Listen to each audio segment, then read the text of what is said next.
Olá, meus queridos alunos do 7º ano, tudo bem com vocês? Eu sou a professora Gorete Wozniak, de Geografia. Estamos aqui mais uma vez para mais uma aula, e uma aula bem interessante ainda sobre a região norte.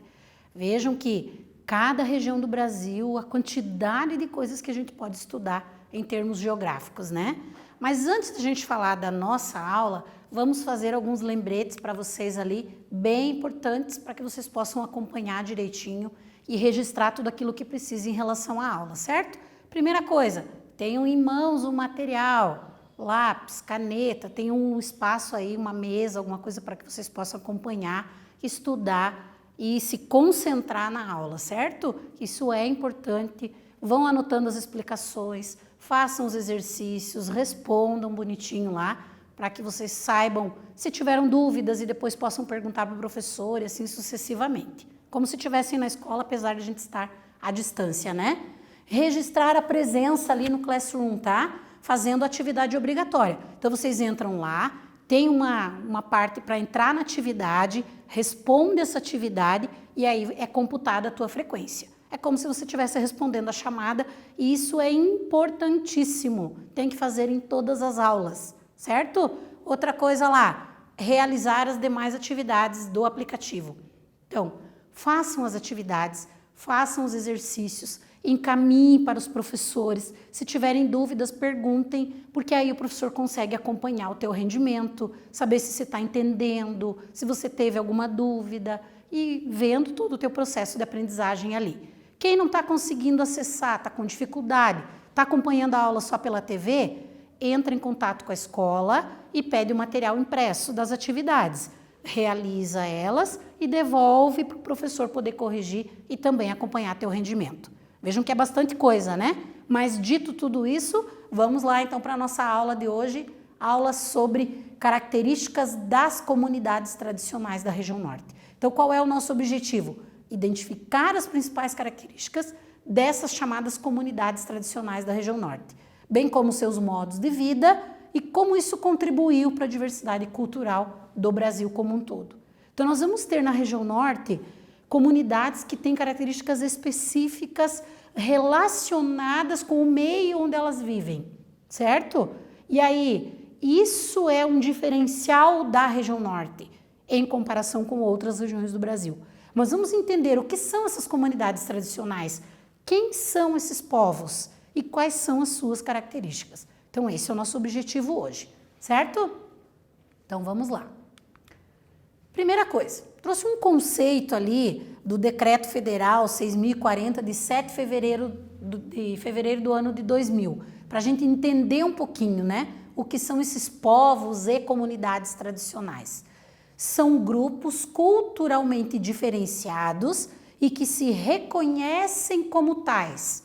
Então, eles são grupos diferenciados e se reconhecem como grupos diferenciados, que possuem formas próprias de organização social, que ocupam e usam territórios e recursos naturais.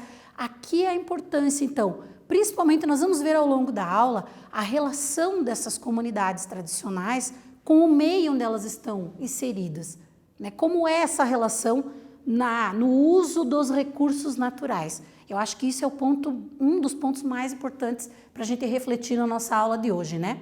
E eles usam esses recursos como condição para a reprodução cultural, social, religiosa, ancestral e econômica do seu grupo ali, né?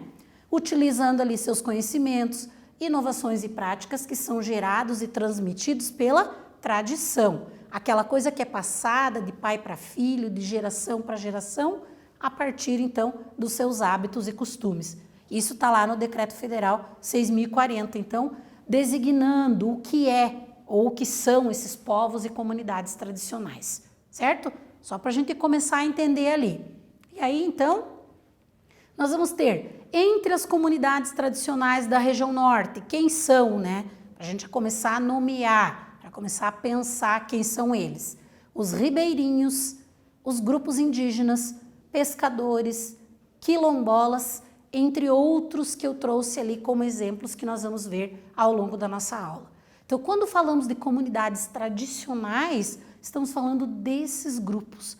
Ou seja, são grupos que estão ali naquelas áreas geográficas há gerações, há algumas centenas de anos, né? Mantém uma íntima relação com o meio ambiente. Então, lembra que a gente comentou? Como eles se apropriam dos recursos naturais e utilizam esses recursos para manter o seu modo de vida, é esse o fator mais importante, certo? Então, eles têm essa relação muito íntima com o meio ambiente, passada de geração em geração e relacionada à sua dependência na obtenção de recursos para sua subsistência como alimento. Então, essa relação com o meio ambiente, essa maneira de se apropriar dos recursos que estão disponíveis ali e transformá-los para o seu bem comum, ela é feita de uma forma que a gente considera e chama sustentável. Qual é a ideia de sustentável? Muito dessa ideia é justamente o que esses povos vivem.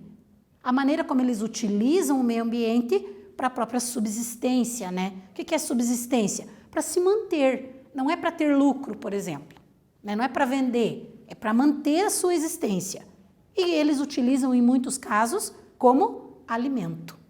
Então, vamos ver ali. E aí eu trouxe uma imagem ali que é justamente para nos dar essa ideia da intimidade desses povos com o meio natural onde eles estão inseridos ali. Como eles utilizam esse meio, como eles se relacionam com esse meio natural. Certo? Continuando lá. Quando a gente pensa nessas características ali, então, segundo o professor Antônio Carlos Diegues, da USP, ele relacionou algumas características que tratam das culturas tradicionais. Nós vamos ter ali dependência da natureza, os ciclos naturais e os recursos naturais renováveis, a partir do qual constroem seu modo de vida. Então, eles dependem dos recursos naturais, né? E dos ciclos naturais, das mudanças que acontecem. Por exemplo, o período de cheia dos rios e de vazante dos rios, eles estão organizados, o seu modo de viver está organizado com base nessas características do meio natural, por exemplo, certo? Por isso essa dependência ali da natureza. Conhecimento aprofundado da natureza e dos seus ciclos. Para ser dependente da natureza, é preciso conhecê-la em profundidade. Então, esses povos, essas comunidades tradicionais, conhecem profundamente. Qual é o período mais chuvoso? Qual é o período em que muda ali o regime de cheia e vazante dos rios? Qual é o período que vai ter determinado peixe em determinada área ali? Então, esse conhecimento aprofundado da natureza, certo? Transferido também de geração em geração, que é aquilo que a gente chama de tradição, né? Passa de pai para filho, para neto, principalmente ali pela via oral, explicando ou na rotina, no dia a dia, né? Noção de território ou espaço onde o grupo se reproduz econômica e socialmente. Então, eles têm uma área, né, um espaço geográfico ocupado, né, por essas comunidades e que é onde eles desenvolvem suas atividades, os seus modos de vida. Então, existe essa relação ali e essa noção desse espaço. Moradia e ocupação desse território por várias gerações. Por que nós chamamos de comunidades ou culturas tradicionais? Porque estão nessas áreas geográficas ali há muito tempo, há várias gerações, certo? Mesmo que alguns tenham saído para a cidade, para estudar ou para desenvolver alguma outra atividade, mas retornam para essas áreas, ainda assim elas se mantêm ocupadas por várias gerações, certo? Continuando lá, em relação às culturas tradicionais e essas características. Importância das atividades de subsistência, ou seja, aquilo que eles buscam para se manter. Não é para comercializar, para exportar para o mundo todo ou coisa do tipo. O principal objetivo é manter a sua existência ali, e principalmente na parte de alimentos, né? Reduzida a acumulação de capital. Se a ideia não é lucro, não é venda, não é nada disso, então não há acúmulo de dinheiro, de capital, né? Importância dos mitos, rituais associados à caça, à pesca e atividades extrativistas, muitas lendas, muitas histórias, muito do modo de viver dessas comunidades está relacionado com a caça, a pesca, ou seja, com as suas atividades cotidianas para manter a própria subsistência. Aí eles constroem toda a parte cultural em cima disso também, né? A tecnologia que eles utilizam é simples e de impacto limitado sobre o meio ambiente, que é o que a gente chama de trabalho artesanal. Ou seja, o impacto que vai provocar aquela atividade no meio ambiente é muito pequeno, comparado com outros tipos de atividades do mundo, certo? O produtor e sua família dominam o processo de trabalho até o produto final, por isso que eu chamo de trabalho artesanal. Ele sabe desde coletar lá as palhas e produzir o cesto, por exemplo. Então ele sabe todo o processo, que tem que secar, que tem que desfiar, que tem que trançar e aí depois montar o cestinho lá, que é o resultado final. Então todo esse conhecimento, por isso a gente chama de trabalho artesanal. O que nós vamos ter ali? O que a gente chama de artesanato, né? Como a gente viu numa aula anterior nossa lá. A autoidentificação ou identificação pelos outros, de pertencer a uma cultura distinta das outras. Isso também caracteriza essas comunidades tradicionais, essas culturas tradicionais da região norte, certo? E a ideia agora é a gente trabalhar um pouquinho de cada uma delas para que vocês conheçam esses modos de vida, que áreas da região norte são ocupadas por esses diferentes grupos, certo? Primeiras perguntinhas ali para vocês exercitarem esse início que a gente falou de conceitos e características, para depois a gente conhecer os grupos de forma diferenciada. Então, número 1 ali, quais são os grupos considerados comunidades tradicionais? E 2, escreva ao menos uma característica dessas comunidades tradicionais da região norte. Nós falamos de várias delas, né? Quero que vocês escrevam aí no caderno pelo menos uma. E também quais são os grupos que são considerados comunidades tradicionais. Respondam e a gente já volta para corrigir.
voltamos ali então com os 2 exercícios, 2 atividades, para vocês responderem dessa parte inicial.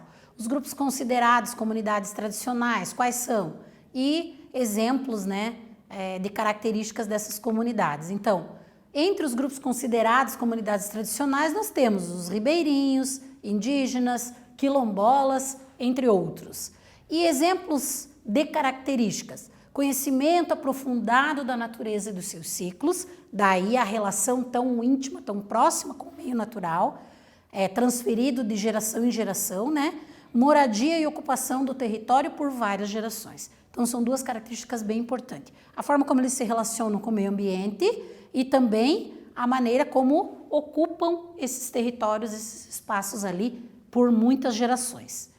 Então, agora vamos pensar um pouquinho ali em cada grupo. Primeiro, a gente sabe que a Amazônia é uma floresta enorme, gigantesca, né? Em termos de tamanho e de diversidade de recursos naturais.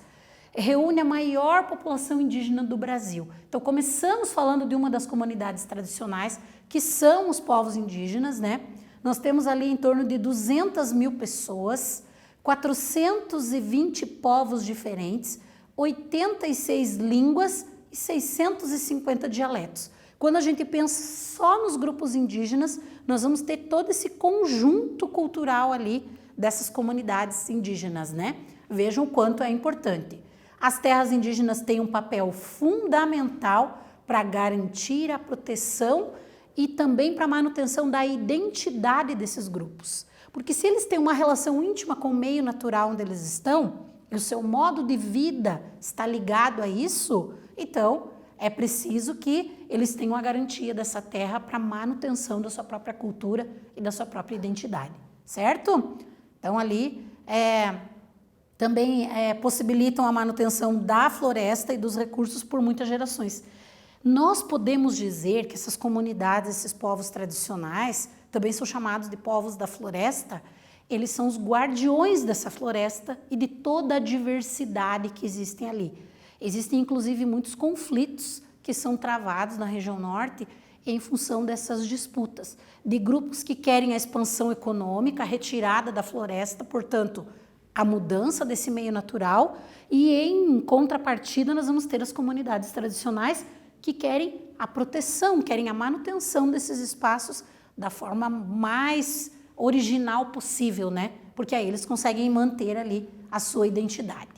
E aí nós vamos ter ali, sendo assim, não só sobre as suas tradições e a cultura, né? Os indígenas, o conhecimento dos povos indígenas se aplicam, ensina muito sobre o quê? Manejo vegetal, cultivo das plantas e conservação do solo.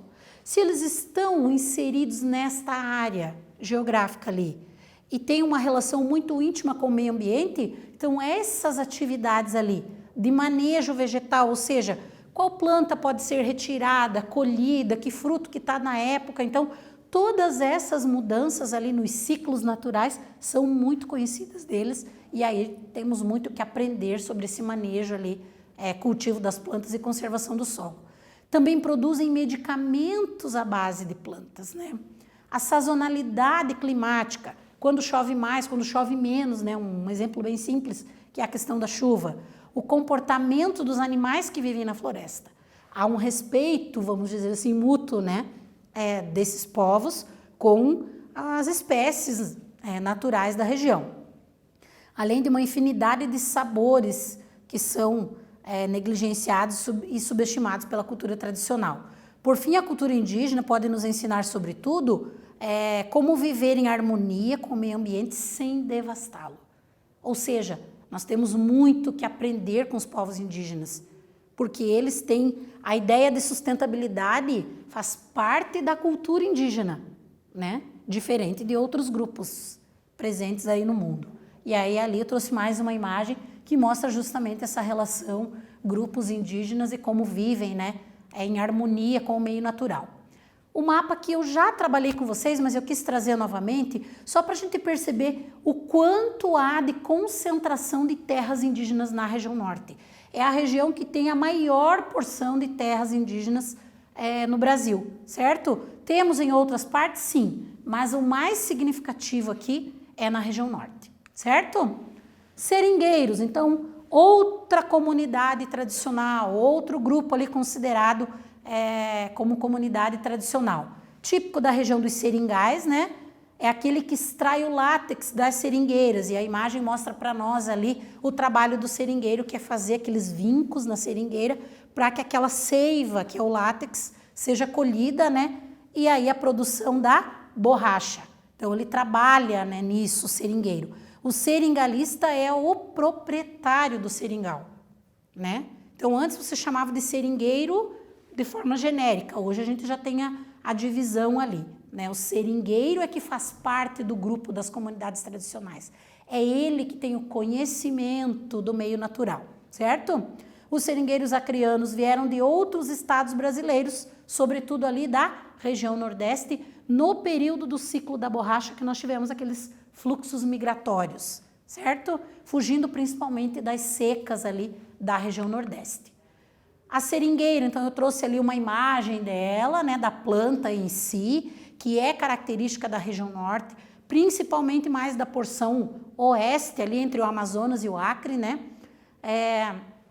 Originária da Amazônia, atinge até 50 metros de altura e o caule, então, tem aqueles cortezinhos ali, né, oblíquos, né, atravessadinho assim, por onde é coletado o látex, é extraído o látex para a produção da borracha, certo? As suas sementes também têm uma amêndoa, onde se extrai um óleo que é usado para a produção de tinta e verniz. Então, veja que ela é multi-utilizada ali, né, para várias coisas. Continuando lá, imagens ali que mostram para nós a extração do látex. Então, nós temos ali as diferentes fases, né? Primeiro ali fazem os vincos, depois vão instalar os coletores ali, como se fossem baldinhos, né? Que ficam presos e a seiva ali, o látex vai pingando para depois ser transformado nas gomas naturais ali de borracha, certo? Então, mostra ali um pouquinho do processo para a gente entender o que é essa atividade do seringueiro. Mas ele não degrada o meio natural por fazer essa retirada ali do látex, né? Continuando lá. O modo de vida, então o que importa para nós, mais do que a atividade que ele desenvolve, é o modo de vida no geral ali, né? Os seringueiros e suas mulheres caçam, pescam, desenvolvem a agricultura, principalmente para a produção de farinha, também coletam a borracha e a castanha. As crianças têm algumas atividades ali, entre elas nadar e pescar, né? Devido a essa presença muito grande dos rios, brincam ali entre os sacos das castanhas que são coletadas pelos pais. Então, no seu modo de viver cotidiano, né? Moram no meio da floresta, longe uma das outras. E como é que chama essa moradia dos seringueiros? Chama de colocação, né? Onde eles se instalam ali, né? Muitas vezes, para chegar de uma na outra colocação, moradias entre eles, demoram-se horas ou dias até para você conseguir. E aí eles circulam de barcos, né? Por essas áreas. Ali eu trouxe uma imagem de um exemplo das casas, né? Cobertas de palha. Então, como eram as moradias, né? Feitas da paxiúba, que é uma palmeira abundante na Amazônia. Então, dormiam em redes, não tinham muitos móveis, não tinham muita coisa acumulada ali. E hoje nós temos lá os modelos das casas que são as palafitas, né? Aquelas com pilares altos, onde as casas são construídas, justamente porque eles entendem que existem momentos que os rios vão estar vazios, outros momentos os rios vão estar mais cheios. Então, eles fazem as casas com aqueles pilares bem altos, na beira dos rios, para facilitar a circulação, né? E também para se proteger ali no período das cheias e da chegada, de repente, de alguns animais. Poucas roupas e sapatos, né? Não tinham muita coisa, portanto, nem armários, nada disso, no seu modo de viver ali para guardar. E o fogão era feito de barro, tendo apenas uma boca. Então, são algumas características do modo de vida ali dos seringueiros, né? Aqui é uma imagem que mostra uma comunidade ali, uma colocação, como a gente falou, no meio da floresta, e a única forma de acessar é pelos rios ali, utilizando os barcos, né? Atividade ali, então, perguntinha para vocês a respeito dessa primeira parte ali dos seringueiros. O que são as paxiúbas e onde elas eram usadas? Então, leiam as alternativas, respondam e a gente já volta para corrigir.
Voltamos então ali com a atividade, o que são as paxiúbas e onde elas eram usadas? Uma palmeira abundante na Amazônia, então a paxiúba é uma palmeira da Amazônia, usada para fazer as casas dos seringueiros, certo? Principalmente a parte de cobertura. E aí, outros exemplos de comunidades tradicionais. Nós falamos dos indígenas e dos seringueiros, que quando você fala de comunidades tradicionais na região norte, são os que primeiro vêm à mente, né? Mas existem outras populações também ali no meio desse bioma, dessa região. Entre eles os quilombolas, ribeirinhos, pescadores e pescadoras artesanais, agricultores familiares, piaçabeiros, peconheiros e outros. Então vamos conhecer um pouquinho ali de características de mais alguns desses grupos, né? São designados dessa forma porque desempenham e têm uma importância na forma de se organizarem e inclusive de lutarem pelos seus direitos, certo? Então vamos ver lá. Os peconheiros são aqueles extrativistas do açaí. Trouxe até uma imagem ali, inclusive é uma atividade perigosa, porque eles têm que escalar as palmeiras e eles enrolam um tipo de um tecido no pé e aí isso serve de sustentação para que eles consigam subir e tirar os cachos lá do açaí, da parte mais alta da palmeira, né? Eles se arriscam, então, para fazer esse trabalho e buscam ali regulamentar o trabalho, né? Alguma coisa que possa diminuir toda essa dificuldade ali na realização da atividade deles. Então, uma atividade bem específica ali para que possa se consumir o açaí na região norte e em outras partes do Brasil e do mundo. É preciso o trabalho ali dos peconheiros, né? Também nós vamos ter os piaçabeiros, diferente dos peconheiros, eles vivem da extração da fibra da palmeira de piaçava, que é utilizada para a fabricação de vassouras. Então, ali também tem uma imagem que mostra, eles extraem, né, aquelas fibras e preparam, né, inclusive o próprio nome da planta é justamente do tupi e quer dizer planta fibrosa. E aí eles utilizam ali para a fabricação de vassouras, que é uma forma de atividade econômica da região também, principalmente ali nas margens do Rio Negro, né? Na porção mais norte da região norte. Atividade ali, então. Escrevam para mim rapidinho aí, se prestaram atenção, qual é a diferença entre peconheiros e piaçabeiros? Conseguiram gravar? Responda e a gente já volta para corrigir.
Voltamos então ali com a perguntinha, né? A diferença entre os peconheiros e os piaçabeiros. Os peconheiros extraem o açaí e os piaçabeiros extraem a fibra da palmeira da piaçava utilizada na fabricação da vassoura. São atividades extrativistas, mas diferentes entre si ali, né? Por isso denominações ou nomes diferentes. Agora vamos falar dos povos ribeirinhos, que são população tradicional que mora nas margens dos rios e são comunidades muito presentes na região norte. Algumas cidades da região norte, inclusive, se desenvolveram ali à margem dos rios, então nós vamos ter a população ribeirinha concentrada nessas áreas. Vivem do quê? Da pesca artesanal, da caça, do roçado e do extrativismo, certo? Por morarem na beira dos rios é que são chamados de ribeirinhos e ali uma imagem, então, mostrando uma família que vive nessas características ali. Na Amazônia está a maior parte da população dos ribeirinhos. Existem em menor quantidade em outras partes do Brasil, mas onde mais se concentra essa população de ribeirinhos é na região norte, certo? Então vamos pensar um pouquinho ali no modo de vida. As casas são construídas de madeira, né? Que é a principal alternativa da região, tem disponível. Grande quantidade também são de palafitas, aquelas com os pilares altos, né? Por causa da cheia dos rios.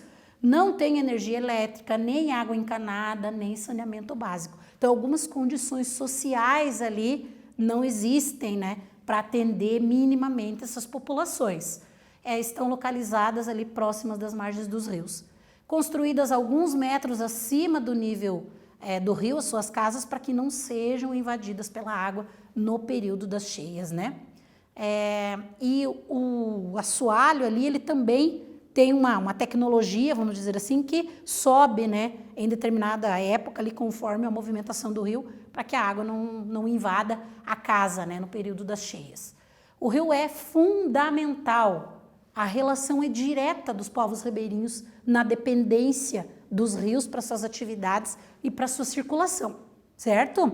Liga lugares, então um lugar com o outro, como que eles se deslocam, como que eles vão à escola, por exemplo, utilizando rios. Inclusive existem na região norte as chamadas escolas barco, que são escolas dentro dos barcos para atender essas populações, certo? E aí ali eles também executam suas principais atividades como a pesca, né? Moradia ali, então exemplos ali das palafitas, né? Com os pilares, período de cheia a água pode chegar no assoalho das casas ali e período de vazante aparecem bem os pilares ali das casas dos ribeirinhos. O modo de vida dos ribeirinhos, então o que eles fazem lá? Plantação de milho e mandioca para produção de farinha, coleta da castanha e do açaí, são algumas das atividades. Mas eu destaquei aqui para vocês a relação diferenciada com a natureza. Então, eles têm uma relação muito diferenciada com a natureza. Conhecem a fauna e a flora da floresta. Vivem naquele meio, portanto, têm um conhecimento aprofundado a respeito, né? Plantas medicinais, o ritmo e o caminho das águas, o som da natureza, tudo isso é um conjunto do convívio, né? E aí eles se alimentam, sua cultura e os saberes desses povos estão ligados com essas características naturais.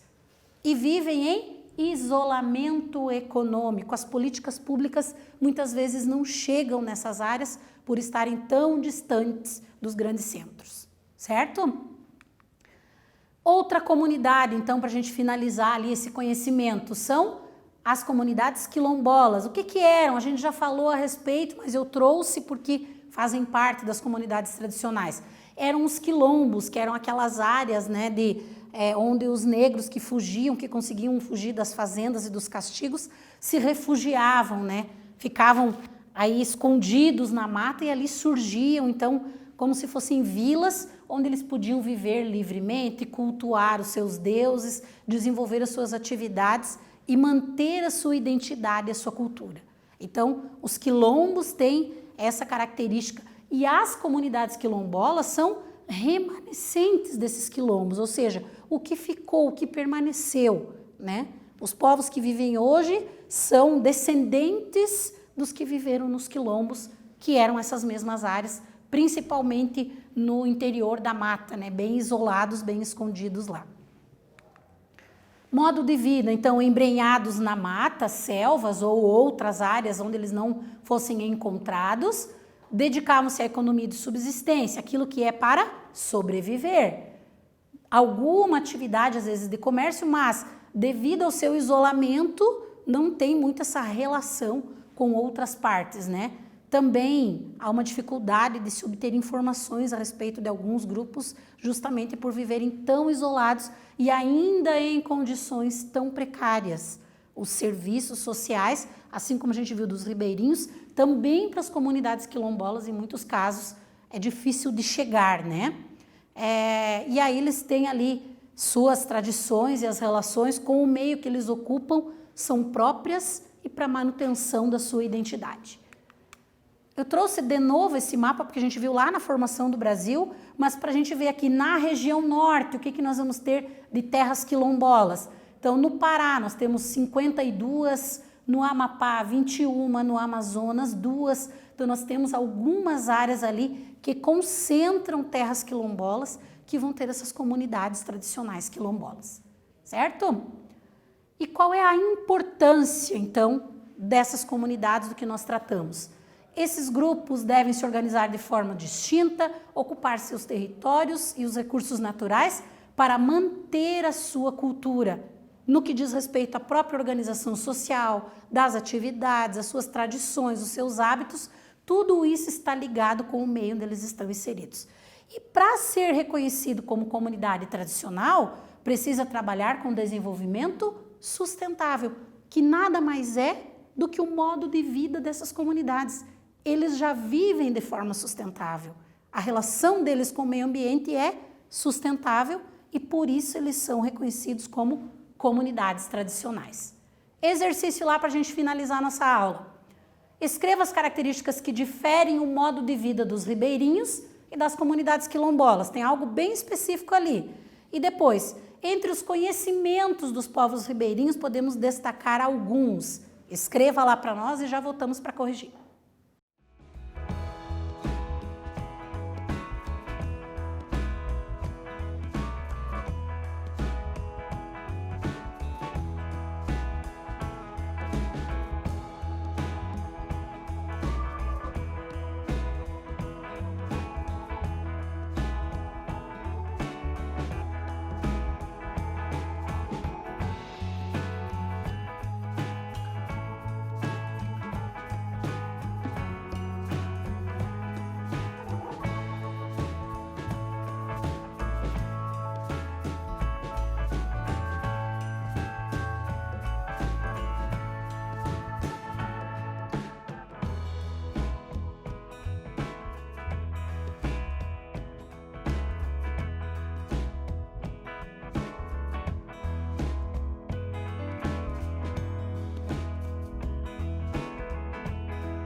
Voltamos então ali para corrigir o exercício e finalizar nossa aula. As características que diferem o modo de vida dos ribeirinhos das comunidades quilombolas. Então, os ribeirinhos moram próximos dos rios, sobrevivem da pesca, da caça e do extrativismo. E os quilombolas vivem embrenhados na mata, então é uma diferença bem importante ali. Os ribeirinhos próximos dos rios, os quilombolas mais no interior, mais isolados, né? Faz parte da estratégia que garantiu a sobrevivência dos ancestrais lá dos quilombos, né? Então eles mantêm essa identidade cultural. E entre os conhecimentos dos povos ribeirinhos podemos destacar o quê? A relação diferenciada com a natureza, né? E o conhecimento profundo que eles têm. Aí nós temos ali alguns exemplos. O uso das plantas medicinais, o ritmo das águas, o som da mata. Então são diferentes características que identificam esses grupos tradicionais. Certo, pessoal? Então, assim, na aula de hoje a gente falou dessa riquíssima contribuição das comunidades tradicionais da região norte. Espero que vocês tenham entendido. Qualquer dúvida, vão lá no aplicativo e perguntem. Obrigada por hoje e até a próxima aula.